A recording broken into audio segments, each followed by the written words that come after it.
Hi kawan, welcome to EDCReady. Today we have the review finally of this knife. This is the Ganzo F754. This is the second knife I've ever bought for myself, the second practical knife I've ever bought for myself, and I got it from thomastools.com.my. You can check out my description down below. You can find the promo code that I have for thomastools.com.my, and you can check out the Patreon account if you want to know how you can support this channel. Now, this review has to be placed into context that this retails at 100 ringgit or right around 20 or 17 to 20 US dollars. So every critique, every compliment has to be kept within the context of this is an extremely affordable knife. And I will also be comparing it to knives such as the 10-gram Santa Fe, such as the Rat 2 in D2, such as the CRKT Pilar, and just to showcase what you get if you go slightly higher in the price range, the Para 3 Lightweight. So those comparisons will come out throughout the review. A couple of things, I've had this for a year and a half, so you can definitely see a bunch of dings here in the G10. This knife has been through a lot. This is my beta knife because it's so fidget friendly, because it is pretty good quality, pretty beefy, and because it is so inexpensive. Although there's one mod that I did here which I'll talk about a little bit later. So without further ado, let's get into the review with some measurements right here. Taking out my calipers, we have here a blade thickness of about 0.12 inches right there. We have a handle thickness of, we have a handle thickness of 0.5 inches. We have here a, what am I doing here? A blade length of, right around 3.6 inches, and a handle length of, this might be easier with the blade closed because the thumb studs are in the way. We have a blade length of right around 4.8 inches with a height of right there 0.125, so 1.25 inches at the widest part of the blade. So let's get into the review from start to finish. So this blade right here is a 440C steel. You can see the steel marking right there, 440C. Now among the budget steels, 440C is definitely better than a steel in terms of edge retention compared to something like 8CR 13MOV. It is, however, not as good in terms of toughness and retention as D2 steel. But what it does have over the both of those is that it has, in my estimation, some pretty good corrosion resistance because of its high level of chromium. And the high level of chromium means that living here in Malaysia, it's hot and humid. It just means that it's going to resist rust a little bit more readily than these other steels. Not the best in terms of edge retention, but if you're a good sharpener, you can get it nice and sharp, but definitely better than 8CR 13MOV in terms of its ability to hold an edge. Now let's talk about the blade shape. We have a nice full flat ground, so it doesn't just start at a nice relatively slim profile at 0.12 inches, but it does get to a very nice and sharp edge because of this full flat grind. And this knife, even though it is a full flat grind, it actually comes to a surprisingly robust tip. Comparing it to the this is the 10-gram Santa Fe. 10 gram here has a much thinner tip, which is definitely good for any kind of piercing, which is definitely good for any kind of slicing. But sometimes you want the slight hardiness of the tip right here in case you want to do any kind of penetrating kind of cuts. Comparing it with the Para 3 Lightweight, Para 3 definitely has a very slightly thicker tip, but this is definitely a bit more of a robust knife, which is very nice if you ask me. Now the shape of the blade down here. Now my biggest complaint about this knife is that you have here a sharpening choil. This is modded. Okay, so there's this piece right here where the plunge grind ends that used to be all the way back here, and as a result this stretched all the way back here, but after this point onwards it was completely unsharpened. So you have sharp, and it was a completely flat edge. So that had two problems. Number one, I couldn't choke up. Every time I tried to choke up, that little flat edge kind of was like poking into my hand a bit. Number two, it made it kind of awkward to sharpen. So as a result, coming from the factory, it had a bit of a recurve. If you notice, there's just the slightest bit of recurve here because of that unsharpened portion. The stone kind of like tilted up and dug into this center right here, and then that caused a little bit of recurve. So I went to my friend Brian, he took his Dremel and then he just Dremeled it flat, okay, Dremeled it in. So as a result, now I have a nice finger choil, So this became a knife that was okay in ergonomics, so a knife that's pretty good in ergonomics right now. So unfortunately that little recurve is still there. Hopefully that will disappear over time. The blade shape is ideally, you have a good amount of flat here, if you can call this a flat if it was done properly. A nice belly and a nice strong tip. Not the strongest tip, but it's definitely okay for everyday carry. You can do any kind of your piercing cuts into water bottles or whatever, which I've used this for. You have some jimpings up here. Jimpings up here have, in my opinion, like no traction whatsoever. It is completely smooth. You get some texturing, but you nowhere get the kind of jimping that you can kind of use like on this this Para 3 lightweight here, and even the jimping on the rat too, even though it's smooth, you can still get some traction. This is more than anything texture and no traction. But one thing I like about it is that you have this nice stone wash here, and then the stone wash kind of knocks down the top corners of this blade really nicely, so you don't really have any sharp edges on the top here, so it becomes nice and comfortable in the hand. Moving back a little bit, nice blue thumb studs. The location is very nice for both thumb flicking and the reverse flicking. Okay. Nice blue thumb studs, and it is out of the slicing path, which makes it really nice. It is however not a stop pin, so you expect that there's just a little bit of gap, which is fine. I just want you guys to know, but at the end of the day that doesn't really make that much of a difference if it hits the liners or not, but the positioning is very good.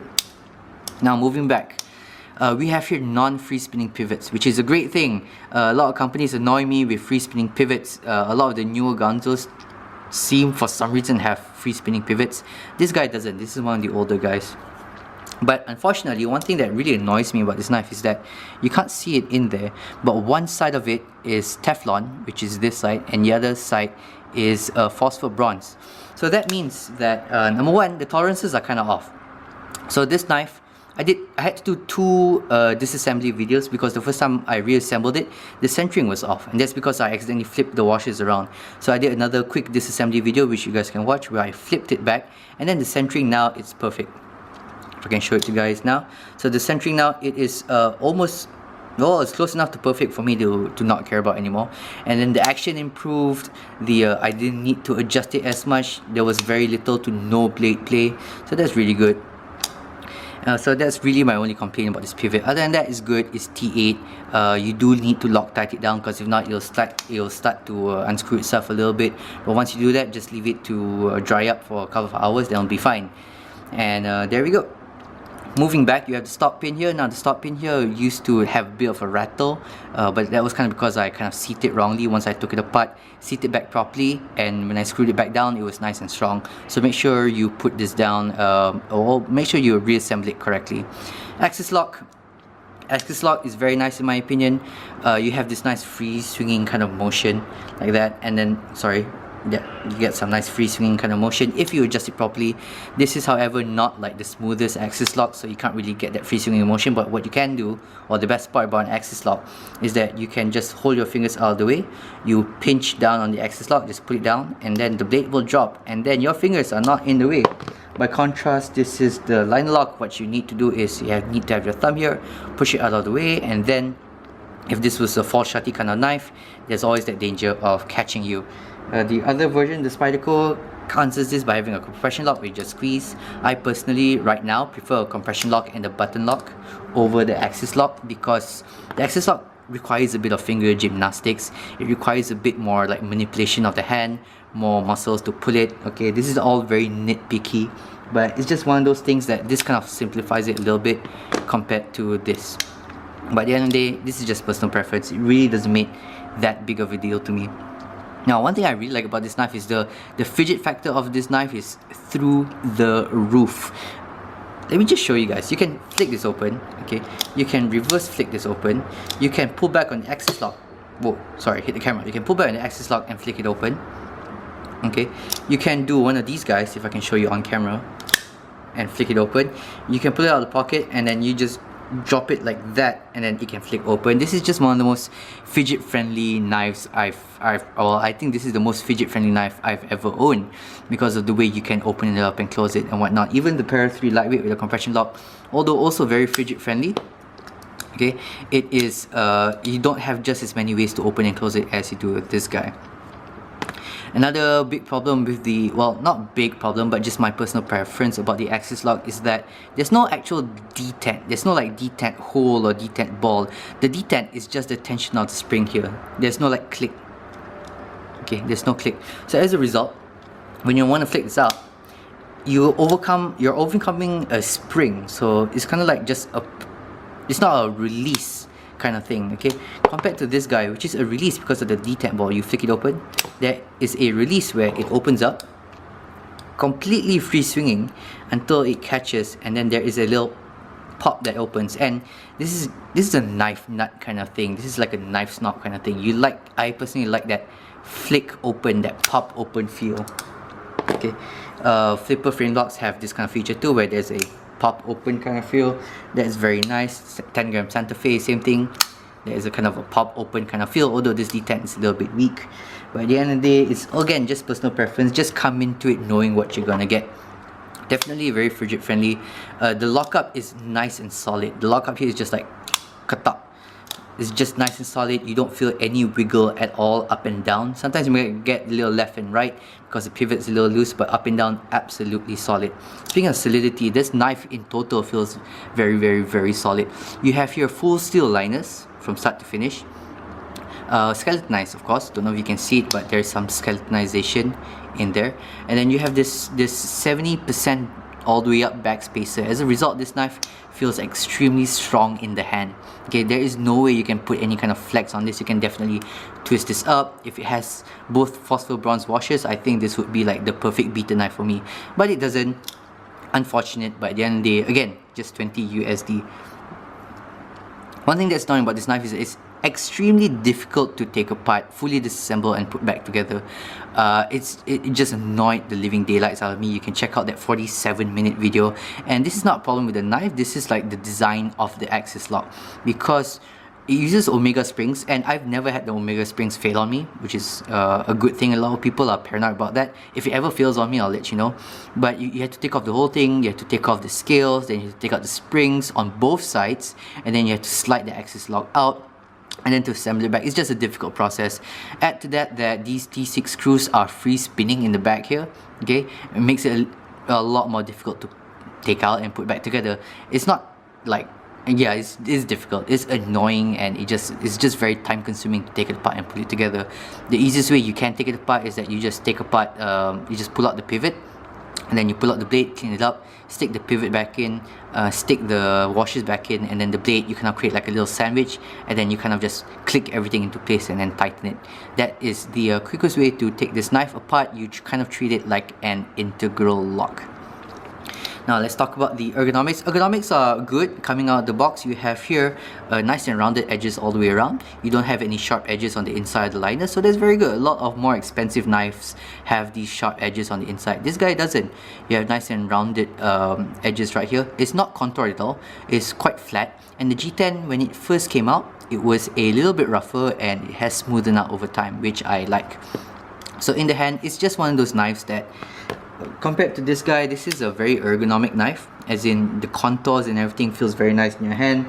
Okay, this guy is another example of what this guy is. So knives like this, flat, nice and rounded edges, are a very neutral kind of ergonomic knife, compared to the Parasite Lightweight, which is extremely comfortable, but if your hands don't fit it well, it's gonna be quite uncomfortable. This guy is a very neutral knife, so it's not the best for any specific person, but it's good enough for a lot of hands, which I really like. And once I've dremeled this with the help of my friend Brian, now I have this as a finger choil. This just becomes a very good knife. Clip here, we have just a typical spoon clip. I always prefer a deep carry pocket clip, but you know, a spoon clip is fine. It works fine. Retention is good. It stays in the pocket. It's not colored if you don't like it. You know, it's just nice. The lanyard hole I find really nice. It goes into the back spacer right here. As you can see, it's a full solid all the way through, and I mean, it's just nice. You have a lot of space here. Some lanyard holes are a little bit too small. I find this guy a little bit too small.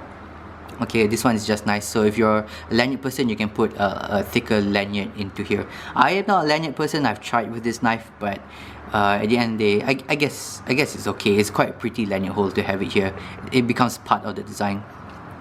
Speaking of the ergonomics just now, with knives, you know that it is a good knife by the fact that when you pick it up, your hands automatically fall into a place or into a position. Like this guy, you just pick it up, falls into here, forefinger into here. It's just fine. It's just beautiful. This guy right here, Pilar, another extremely ergonomic knife. You just hold it in like that, and it just holds in. You can kind of choke back, but that doesn't really feel natural. The natural inclination is to pick it up right here. This knife, you can pick it up right here, it's comfortable. With this finger choil, it's a little bit tight in my hand because it's not designed to have a finger choil, but it still works. But surprisingly, this knife, more than any other knife, works well in a reverse grip. In this reverse grip, because of this little flat portion right here, your thumb can stick right here. It really gives you a lot of torsion, a lot of torque to be able to kind of just punch it in that way or press in that way. So it's very good, very impressive. Alright, so the weight right now is oh, I did not weigh it. God, so sorry guys. So sorry I did not weigh this guy. So this guy, on the website it says 4.2 ounces. And on my scale it says 121 grams, which is right around 4.2 ounces. Maybe slightly more than 4.2. So I mean, it's okay. It's definitely a beefier knife compared to this guy, which is right around 2.4 ounces. This guy, which is right around 3 point something ounces. This guy, which is, actually I've never measured this guy, so I don't know. So it's definitely a beefier knife. By the end of the day, you are getting a relatively long blade at 3.6 ounces. So I think it's a good trade-off. You're getting a longer blade, you're getting a knife that feels very beefy in hand because of this back spacer, because of these liners. It feels very strong in hand. This knife to me is the perfect beater knife. It is cheap, it is strong, it is beefy in the hand. It is definitely among the thicker knives. 0.5 inches is to be honest, it's not that thick. I've had thicker knives before and I didn't like them. I think this knife has calibrated me to accept 0.5 inches as the maximum thickness of a knife, which is the same thickness as the PM2 if I'm not mistaken. So this knife, is it for you?